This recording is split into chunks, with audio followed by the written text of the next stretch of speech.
अस्सलामु अलैकुम। BBC 11 headlines news के साथ मैं मोहम्मद उमर मलिक। सबसे पहले नज़र डालते हैं दिन भर के अहम हेडलाइंस पर।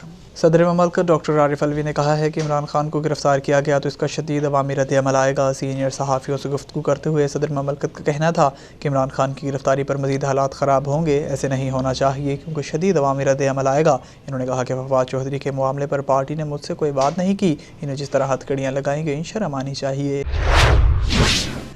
पंजाब और लाहौर पुलिस ने उस्मान बुज़दार, परवेज़ इलाही, मोनस इलाही, यास्मीन राशिद समेत साबिक पंजाब हुकूमत की अहम शख्सियात से सिक्योरिटी वापस ले ली। ज़राए के मुताबिक लाहौर और पंजाब पुलिस के सूबाई दारुल हुकूमत में 1000 से ज़ायद पुलिस एहलकार और सियासी नुमाइंदों को प्रोटोकॉल देते रहे, जिनमें PTI के social media head doctor Arsalan Khalid भी शाहाना प्रोटोकॉल लेते रहे। तहम अहम शख्सियात से सिक्योरिटी वापस ले ली गई है, जिसके तहत लाहौर और पंजाब पुलिस के दीगर यूनिट से लगाए गए 554 एहलकार थानों और यूनिट्स में वापस भिजवा दिए गए हैं।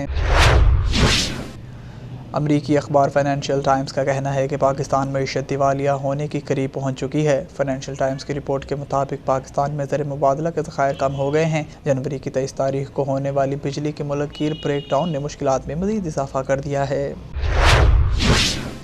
मुस्लिम लीग ऑफ जनरल कौंसिल का इजलास हुआ, जिसमें चौधरी शुजात हुसैन को पार्टी की सदारत से हटा दिया गया है। तफसीलात के मुताबिक जनरल कौंसिल इजलास में तारिक बशीर चीमा को भी मुज़ाकरात सेक्रेटरी जनरल के ओहदे से हटा दिया गया है। इजलास में चौधरी वजाहत हुसैन को मुस्लिम लीग ऑफ का बिला मुकाबला सदर और कामिल अली आगा को मरकज़ी जनरल सेक्रेटरी मुंतखब कर लिया गया है। साबिक वज़ीर ख़ज़ाना मिफ्ता इस्माइल ने कहा है कि इसहाक डार मेरे खिलाफ प्रोग्राम्स करते रहे हैं और एंकर से भी करवाते रहे हैं। ये नहीं कह सकते कि पाकिस्तान डिफ़ॉल्ट नहीं करेगा। IMF से दूरी की वजह से डिफ़ॉल्ट का ख़तरा बढ़ा। IBA में मुज़ाकरात से खिताब करते हुए मिफ्ता इस्माइल ने मज़ीद कहा कि IMF मुआहदे के बाद दीगर आलमी इदारों से कर्ज लेना आसान हो जाता है। वज़ीर ममलकत बराए ख़ारजा हिना रब्बानी का कहना है कि हम सरहदों पर कशीदगी के हक़ में हरगिज़ नहीं और नहीं चाहते कि सरहदों पर कशीदगी से दोनों साइड पर लाशें गिरे।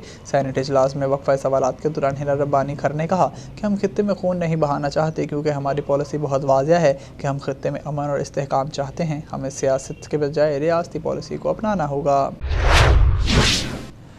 मकबूजा मगरबी किनारे में इसराइली फ़ौज की फायरिंग से 60 साला खातून समेत 9 फ़लस्तीनी शहीद हो गए। अरब मीडिया के मुताबिक इसराइली फ़ौजियों ने मगरबी किनारे में वाक़िया जैन महाजिर कैम्प में फायरिंग की, जिसके नतीजे में 60 साला खातून समेत 9 फ़लस्तीनी शहीद हो गए। फ़लस्तीनी वज़ारत सेहत के हुकाम का कहना है कि इसराइली फ़ौज की फायरिंग से मज़ीद 16 अफराद ज़ख्मी हुए, जिनमें से मुतअद्दिद की हालत नाजुक है।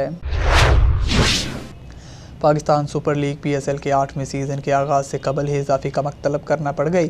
PSL में मुकम्मल या जुज़वी तौर पर अदम दस्तयाब क्रिकेटर्स का खला पुर करने के लिए रिप्लेसमेंट ड्राफ्ट करवाए जाते हैं। इस बार टीमों की दरख्वास्त पर 2 इजाफी सप्लीमेंट्री प्लेयर्स के इंतखाब की भी इजाज़त दी गई है।